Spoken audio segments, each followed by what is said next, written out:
से हम शुरू कर रहे हैं श्री भागवत महापुराण का महात्म्य से हम शुरू करेंगे और हम हिंदी में वाचन करेंगे।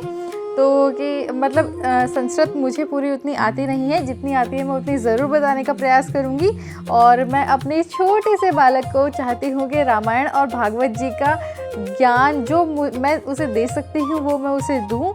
तो इसलिए मैं आज से ये नई सीरीज स्टार्ट कर रही हूँ। आप भी इसमें बने रहिए और अपने छोटे बच्चों को भी सुनाइए ताकि आप और वो एक दूसरे से कनेक्ट कर सकें, साथ में वो भगवान को जान सके अर्ली एजेस में। जब हम उन्हें जल्दी सिखाएंगे तभी वो आगे जाके इसे समझेंगे। तो हम शुरू करते हैं। जय हो, प्रणाम कर दो, प्रणाम। जय हो भागवत महापुराण जी की जय हो। ठीक है, देखो अब हम स्टार्ट कर रहे हैं श्रीमद् भागवत जी का महात्म्य। देखो लोक विख्यात श्रीमद् भागवत नामक पुराण का प्रतिदिन श्रद्धा युक्त होकर श्रवण करना चाहिए, यही मेरे संतोष का कारण है। स्वयं श्री भगवान के मुख से श्री ब्रह्मा जी के प्रति कथन है ये।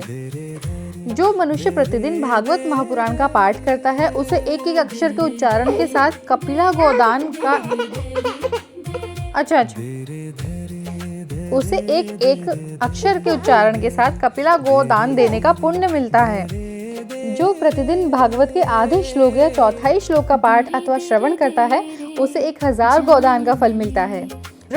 जो प्रतिदिन पवित्र चित्त होकर भागवत के एक श्लोक का पाठ करता है वह मनुष्य 18 पुराणों के पाठन का फल पा लेता है।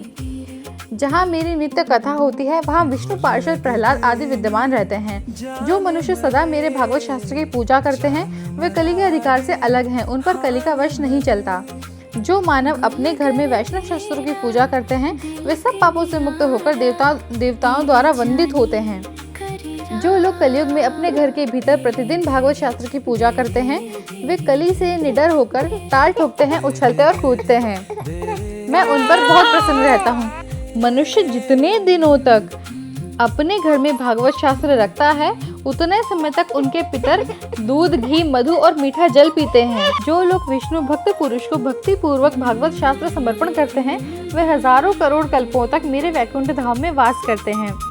जो लोग सदा अपने घर में भागवत शास्त्र का पूजन करते हैं वे मानो एक कल्प तक के लिए संपूर्ण देवताओं को तृप्त कर देते हैं। यदि अपने घर पर भागवत का आधा श्लोक या चौथाई श्लोक भी रहे तो यह बहुत उत्तम बात है। उसे छोड़कर सैकड़ों और हजारों तरह के अन्य ग्रंथों के संग्रह से भी क्या लाभ है। कलयुग में जिस समय मनुष्य के घर में भागवत शास्त्र मौजूद नहीं है उसको यमराज के पाश से कभी छुटकारा नहीं मिलता। इस कलयुग में जिसके घर भागवत शास्त्र मौजूद नहीं है उसे कैसे वैष्णव समझा जाए। लोकेश ब्रह्मा पुत्र मनुष्य को सदा मुझे भक्ति पूर्वक संतुष्ट करने के लिए अपना सर्वोच्च देकर भी वैष्णव शास्त्रों का संग्रह करना चाहिए। कलयुग में जहाँ जहाँ पवित्र भागवत शास्त्र रहता है वहाँ वहाँ सदा ही मैं देवताओं के साथ उपस्थित रहता हूँ। यही नहीं, वहाँ नदी, नल और सरोवर रूप में प्रसिद्ध सभी तीर्थवास करते हैं। संपूर्ण यज्ञ, 7 पुरियां और सभी पावन पर्वत वहाँ नित्य निवास करते हैं।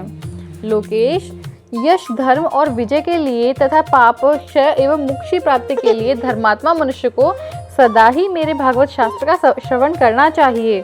यह पावन पुराण श्रीमद् भागवत आयु, आरोग्य और पुष्टि देने वाला है। इसका पाठ अथवा श्रवण करने से मनुष्य सब पापों से मुक्त हो जाता है। लोकेश जो इस परम उत्तम भागवत को न तो सुनते हैं और न ही सुनकर प्रसन्न ही होते हैं उनके स्वामी सदा यमराज ही हैं। वे सदा यमराज के ही वश में रहते हैं, यह मैं सत्य कह रहा हूँ। पुत्र जो मनुष्य सदा ही विशेषतः एकादशी को भागवत सुनने नहीं जाता उससे बढ़कर पापी कोई नहीं है। आज एकादशी ही है। आज कितने सौभाग्य की बात है कि हम भागवत जी स्टार्ट कर रहे हैं। जिसके घर में एक श्लोक, आधा श्लोक अथवा श्लोक का एक भी चरण लिखा रहता है उसके घर में मैं निवास करता हूँ। मनुष्य के लिए संपूर्ण पुण्य, आश्रमों की यात्रा या संपूर्ण तीर्थों में स्नान करना भी वैसा पवित्र कारक नहीं है जैसा श्रीमद् भागवत है। चतुर्मुख ब्रह्मा जहाँ जहाँ भागवत की कथा होती है वहाँ वहाँ मैं उसी प्रकार जाता हूँ जैसे पुत्र वत्सला गौ अपने बछड़े के पीछे पीछे जाती है। जो मेरी कथा कहता है जो सदा उसे सुनने में लगा रहता है, तथा जो मेरी कथा से मन ही मन प्रसन्न होता है, उस मनुष्य का मैं कभी त्याग नहीं करता। पुत्र, जो परम पुण्यमय श्रीमद् भागवत शास्त्र को देखकर अपने आसन से उठकर खड़ा नहीं होता, उसका 1 वर्ष का पुण्य नष्ट हो जाता है। जो श्रीमद् भागवत पुराण को देखकर खड़ा होने और प्रणाम करने आदि के द्वारा उनका सम्मान करता है, उस मनुष्य को देखकर मुझे अनुपम आनंद मिलता है। जो श्रीमद् भागवत को दूर से ही देखकर उसके सम्मुख जाता है, वह एक एक पग पर अश्वमेध यज्ञ के पुण्य को प्राप्त करता है, इसमें तनिक भी संदेह नहीं है। जो मानव खड़ा होकर श्रीमद् भागवत को प्रणाम करता है, उसे मैं धन, स्त्री, पुत्र और अपनी भक्ति प्रदान करता हूँ। हे पुत्र, जो लोग महाराजोचित सामग्रियों से युक्त होकर भक्ति पूर्वक श्रीमद् भागवत की कथा सुनते हैं, मैं उनके वशीभूत हो जाता हूँ।